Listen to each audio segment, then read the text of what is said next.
Un jour, en rentrant à la maison, sur la table de la cuisine, il y avait un livre. C'était un petit livre, vieux, arrivé là, je ne sais pas comment. Colibri, c'était son titre. Colibri, c'était aussi le nom du héros. Son histoire m'a touchée droit au cœur. Il avait 9 ans et il pouvait quitter ses parents pour en choisir d'autres. Ses vrais parents le battaient, le faisaient mourir de faim, le méprisaient et lui faisaient honte. Il a alors décidé de partir et il s'est trouvé d'autres parents. Je n'y croyais pas. J'étais bouleversée. Il avait mon âge, 9 ans, et lui, il pouvait faire ça. Avec ses nouveaux parents, il apprenait à danser et à chanter, et il se promenait en roulotte toute la journée. Ma mère n'aimait pas trop que je sorte de la cour. Gitan, gypsy, tzigane, romanichel, voleur de poules, fils du vent, manouche ou bohémien, ce sont des mots que je ne connaissais pas. Je ne les avais jamais entendus avant de rencontrer mon ami Colibri. Ses nouveaux parents, à lui, étaient gitans. Ces gens me fascinaient. Ils voyageaient tout le temps. On les appelait aussi gens de la route ou gens du voyage. Ils vivaient dans des roulottes et moi je voulais vivre comme eux. J'en rêvais jour et nuit. Avant de connaître Colibri, j'aimais déjà la géographie. Je ramassais toutes les images qui me tombaient sous la main. Des images de pays, de villes, des photos d'endroits pour touristes du monde entier. Je les regardais en détail. Je les apprenais presque par cœur. Je m'inventais des histoires avec mon ami dans les vrais endroits. Mais je finissais toujours par entendre crier « Encore dans tes bêtises ! Bon Dieu, dépêche-toi, va jouer dehors !» Alors, pas le choix, je sortais. Mais dehors, je me cachais au fond de la cour. Et j'apprenais à danser, tout seul. À danser les claquettes, en particulier. J'avais vu à la télévision des danseurs de claquettes et je trouvais ça beau. Je ne me souviens pas pourquoi les claquettes me passionnaient autant, mais je me souviens que je dansais souvent. Et là aussi, ça finissait toujours par un cri. « Tu es agaçant, va dans ta chambre !»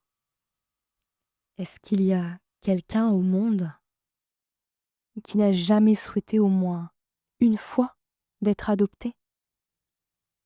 Un enfant qui n'a jamais rêvé de changer de parents, même pour un très petit moment? Moi, j'en rêvais. Pas que mes parents n'étaient pas bons, ils étaient tout à fait normaux, mais ils n'étaient pas des gens de la route. J'étais sûre qu'il n'y avait pas de gitans chez nous. Et si j'avais su qu'il y avait des gens du voyage, j'aurais pu rester tard dans la rue, toute la nuit même, en espérant me faire enlever par des gitans. Des gitans, il y en a au Québec aussi. Il y en avait à cette époque. Je ne le savais pas. Un jour, en faisant du shopping, j'étais fatiguée, j'avais faim. Je me suis arrêtée dans un restaurant sur la rue Sainte-Catherine à Montréal et je suis tombée sur une copine, perdu de vue depuis l'école primaire. J'étais content. En fait, c'est elle qui m'a vue la première et elle était aussi contente que moi. Elle m'a invitée à m'asseoir avec elle. Elle était avec sa grand-mère. Et j'aimais beaucoup cette fille à l'école. On était toujours ensemble. Les autres ne l'aimaient pas. Elle portait des pulls bizarres et des vêtements qu'on ne voyait pas chez nous. Elle était vraiment différente. C'est avec plaisir que je me suis assis à leur table. Et voilà que, pendant la conversation, sa grand-mère me regarde avec un regard fixe et désagréable. Puis elle se met à parler dans une autre langue. « Voyons, grand-mère, arrête ça. Nicolas n'est pas Rome. »« Quoi ? Tu me dis que tu es gitane ? » Que pendant tous mes voyages imaginaires, avec mon ami Colibri, j'allais à l'école avec une vraie fille de la route. Mon amie à l'école était une vraie Rome de Hongrie. La grand-mère n'arrêtait pas de parler, ni de me regarder avec son air bizarre. À la fin, ma copine a traduit. « Lâche, c'est lâche ce que tu fais. Tu n'as pas le droit de nier tes origines. Tu n'es même pas en danger. Et c'est inutile, mon petit gars. Un destin, ça ne se change pas. » Surpris, j'ai d'abord répondu que oui, un destin, ça se change, que je le sentais au fond de mon âme.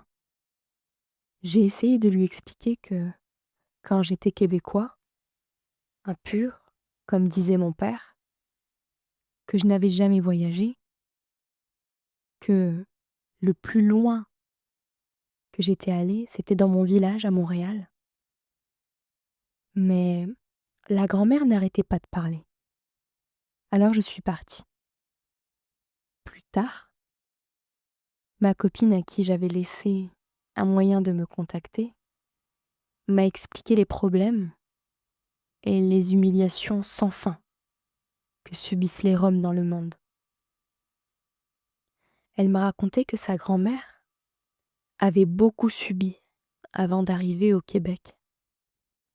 Elle a perdu un mari, un frère, dans les horreurs des nazis.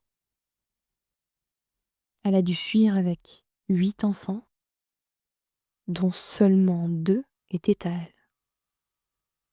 Et pendant 4 ans, elle s'est cachée pour les élever. Et ça, il faut le faire. Ma copine a ajouté que sa grand-mère refusait de croire que j'étais un Québécois d'origine. Pour elle, j'avais des origines roms. Je ne peux pas dire à quel point j'étais impressionnée. Je me demandais si mes rêves d'enfant ne m'avaient pas laissé des marques visibles. Parce que des marques invisibles, j'en avais et je le savais. Sans Colibri, ma vie n'aurait jamais été la même. Colibri, un pauvre livre pour enfants, un pauvre petit livre abîmé, à l'origine de beaucoup de passion dans ma vie et de colère chez mon père. Toi et tes folies, vas-tu finir par redevenir réaliste ? Redevenir réaliste, qu'est-ce que ça veut dire ? Arrêter ? Abandonner ? S'embourber ? Et si, moi, je pense qu'il faut être un peu fou pour vivre, qu'il faut avancer et croire. Oui, juste croire.